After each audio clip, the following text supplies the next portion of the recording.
Welcome gamers to another One Piece Bounty Rush video. So today's video, as you saw with the highlights, the Glint title, we're going to be looking at boost for Orobi and with all glory. I mean, this is still, I think, the fastest capture speed unit, but she's a bit I'm not gonna say outdated, but her traits, could see better days. Let's just say that. But she's still, a really good unit. You can support her. So, I mean, let's look at the lineup here. Two Kaidos, blue Kaidos. So, carrying these two units is a huge accomplishment, to say for sure. But Orobi is pretty good. I mean, she's meant, and designed to capture flags. A skill tool pushes defenders that can get knocked back out of the flag. The skill 1, of course, knocks back, like if you're an attacker or runner, and a defender who doesn't nullify knockback. So, I mean, she's good.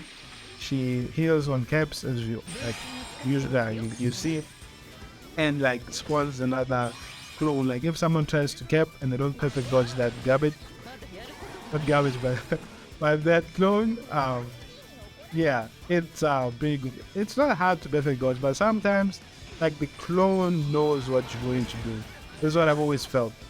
I don't know, Bender's AI is on some, tracking. I've got hit by that, even when I'm expecting it, it's going to happen.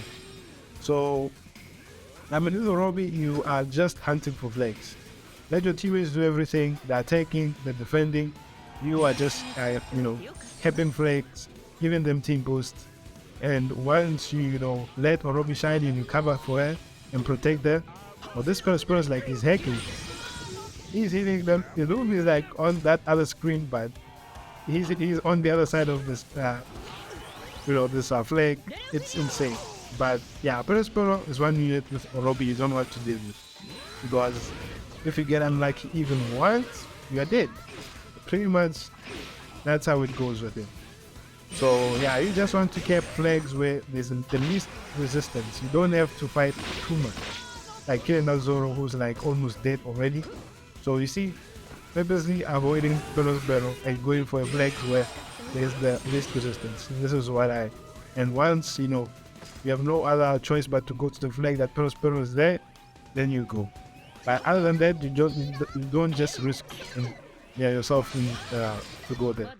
And as we see, Golden Maker, one of the gameplays maybe guys have seen, he is going, she's annoying, she's doing her job, and once your calm effect is over, she gets the barrier back. It's pretty, toxic. And look at her, she's pressuring and doing everything. But this is a nice play that she is going to do here. And wow, I mean, these game titles, especially with step-up characters, you really put in the way. I mean, this didn't take 4 games or 5 games to accomplish. It took a substantial amount, but let's appreciate the grind over here. So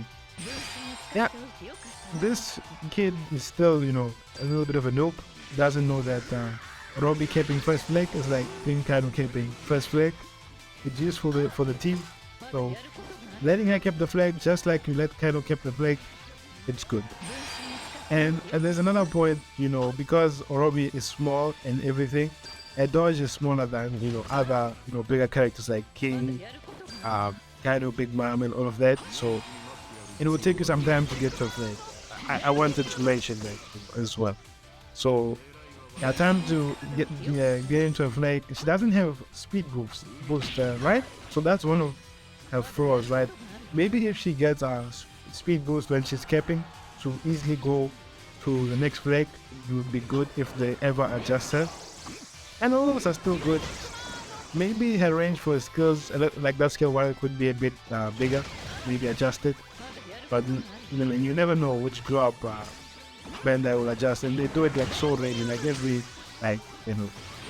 2 times every year, so every 6 months basically. And luckily avoiding that Uta skill 1. Yes, so status effects, they're a problem of course, but your job is to cap, it's not to fight, so you shouldn't get bothered by that too much unless it's like Big Mom's Fulgura from 50, meters and all of that. There's nothing you can do about that. If you're not in the battle and somehow get caught in the skill, you just have to take that L. But as you can see, Orobi with like the 5 zeros, she's doing pretty well. And with my gameplays, I usually like to, showcase the weaker aspects of the character, not just in the traits, but the maps the same. Because this map, you think it's good for Orobi, reflects that closer. Because I just mentioned that she takes time to get to flex. But since everyone is so congested, you're more bound to get 2v1 scenarios or being forced to fight. So Orobi being forced to fight is not something you are looking for. So a map like this is not ideal to bring her. She can be clutch because her capture speed is insane. If someone doesn't take notice of you in time, you can get caught out by that. So that's something to consider. The Kaido's there on that spawn flag. If you're wondering why he didn't go for that flag, so he's deciding to attack this big man. People are ignoring down and everything. The dodge animation doesn't even show that they're dodging. So yeah, this is one thing. The Kaido left the flag, and the big mom is keeping this. So this is pretty good. And look at that, the clone is coming in clutch. Right? But when she was released, the clone was even more clutch than ever. But now there's a lot of skills that can just incinerate the clone like nothing, basically. Or even normals, they just like Zoro's normals, they can remove the clone like nothing. And then the Fogura, the most annoying skill in the game, Brook's coming in clutch and helping there. And lucky that any Kaido did the recovery block to remove the candy. But yeah, this unit is annoying, especially on this map. Not a unit can get caught out with this candy. And look at this kind of go defend the maid, bro, stop attacking Orobi. Yeah, and then you just continue to cap. But as you can see, even in the map like this, she can do good. You just need to have good connection, dodging, and enemies that don't take notice of you like this. They just want to keep out of legs and ignore your power at the moment. Oh damn, 2 Kaidos? Yeah, that is a problem. So yeah, this is what I mean about the weakness. Like encountering many opponents like trying to be on you at the same time. So that is bad. And because of how everything had happened, like these Kaidos, they're just teleporting everywhere. There's like, there's like 3 green Kaidos. There's like a Yamato, yeah. It's hard for them to, pressure them out with just having Orobi, 1 Kaido on their team. Like you really need a good team, a coordinating team to beat a team full of Kaidos. And yeah, they lost, but they tried their best.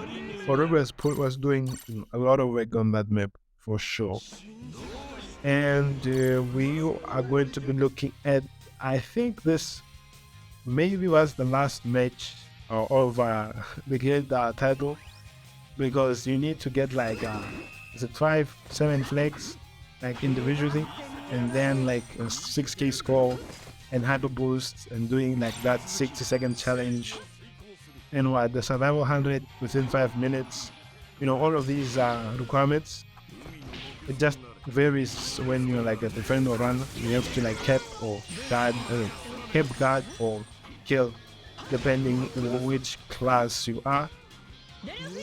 And Big Mom, lucky you got out of that skill tree animation and dodge that maze cannon. But yeah, this map is all prime. Like it is so good for Orobi to cap and be ignored by enemies. You can, do a lot in this game. In this map than the Barati Day map we just saw. That Mark is like flying blind like bot. Maybe you'll never know. Because he didn't even dodge a single hit. It's not even moving while dodging, which is something to say, okay, but he did dodge, so yeah, it's easy play. And Orobi is fast capping, especially when people are there with the clone, it's insane. The Big Mom is trying to cap. Yeah, at least they downed or knocked back before that full grab because that skill could have killed Orobi pretty easily. She has defensive buff. Interesting. I wonder what procs it actually. Well, it will be up there on like the screen because I would have to reread it. But they are like many of these units have these traits that aren't as useful, you know, like because they don't prop consistently or they aren't. But like a green unit with a defensive buff is not that good because red units they ultimately do so much damage. It doesn't matter if you have defense or not. What the hell? Where did this kind of come from? And there's a lot of lag going on here. This guy was just flew. I think he was teleporting, but the big mom did heavily bomb. And then he just flew out of nowhere. But yes, so I hope you guys, have been enjoying this gameplay. They like this Glint title completion and boost for Orobi gameplay. I mean, yeah, she's still a great unit. Is she better than the new Robin? Maybe the win rate is better than the new Robin. You could say. And in terms of killing, of course, the new Robin is better. And everything like that. Yep, so they're keeping this. And if you notice, 7 treasures captured. So that is the game right there, boys and girls. So yeah, I mean, that's a good game. And I will see you guys in the next video. And we'll always try, to make the videos better than the last.